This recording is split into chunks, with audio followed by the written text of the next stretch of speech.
Il se joue à l'heure où je vous parle la pire de pièces au Capitole, où l'oncle Sam est en train de jouer un mauvais tour à l'oncle Tom. J'avoue ne plus rien comprendre que de voir l'oncle Sam qui se refuse à l'oncle Tom, première puissance mondiale, tant sur le plan économique que sur le plan militaire. Et depuis, n'a cessé d'engranger les bénéfices qui l'ont propulsé au premier rang mondial en tant que superpuissance. Mais que voilà, quand un enfant gâté, il rechigne de partager les moindres bénéfices avec ses citoyens de base, ceux sans qui le miracle économique n'aurait jamais eu lieu, et encore moins le titre de superpuissance. Repartir l'attribution des bénéfices par une simple couverture maladie à la portée de tous n'est là qu'un juste retour de choses, qui nous fait à nous réaliser que la France, dans ce domaine, est à des années-lumière de l'oncle Sam, qui n'est autre que la discrimination en matière de santé qui, de facto, oppose les riches et les pauvres. Et en plein 21e siècle, vous ne trouvez pas qu'il y a là de quoi retourner George Washington dans sa tombe?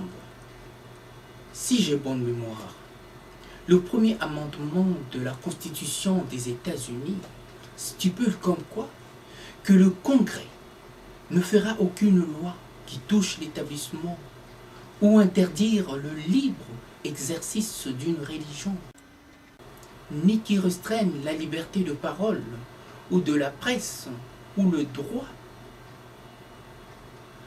qu'a le peuple de s'assembler paisiblement et d'adresser des pétitions au gouvernement pour le redressement de ses griefs.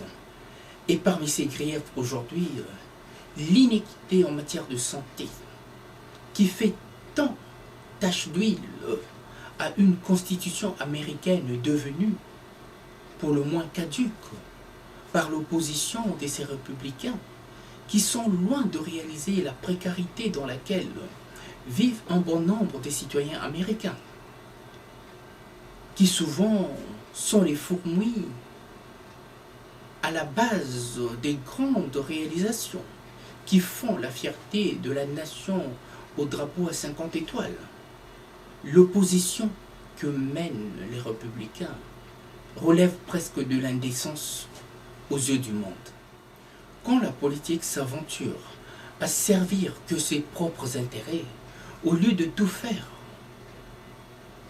pour servir au mieux et au mieux des intérêts sa population, cette population qu'on défend pour avoir reçu mandat d'elle. Si la politique est un jeu qui permet à la société d'aller de l'avant, il va aussi de ses acteurs de savoir faire la part de choses, faire monde honorable par ce jeu de consensus. Et par ce jeu, on nous présente une société américaine fracturée entre les pauvres et les riches. Une opposition qui relève de l'indécence par cette volte-face des républicains en voulant tourner la chose en une lutte idéologique. Par là, ils amplifient cette fracture. Que la première puissance mondiale chante, soi-disant de la démocratie, grince la machine pour si peu, c'est vous dire à quel point la démocratie américaine se révèle être incompris de ses propres acteurs et encore moins de ses citoyens qui ne comprennent plus leurs acteurs, incapables de se mettre à la hauteur des attentes, à en croire que ces législateurs, une fois élus et nommés, oublient d'où ils viennent. De 1789 à nos jours, il serait peut-être temps de faire mieux que la ratification du 15 décembre 1791. Il faut savoir s'adapter, adapter les choses à leur époque. On appelle cela l'évolution. À bon entendeur, salut.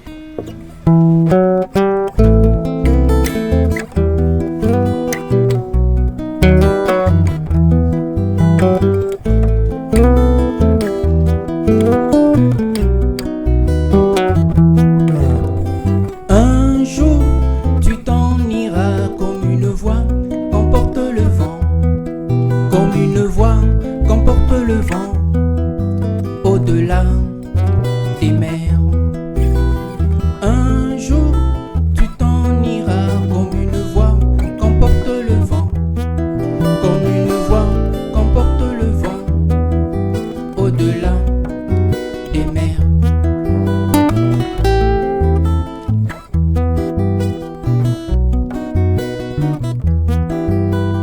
Une voix, sans foi, une loi, sans toi, mais une foi, sans loi, pour une fois, sans toi, mais une foi, qui cherche sa voie par la croix, mais une foi, sans loi, pour une fois, sans toi, mais une foi,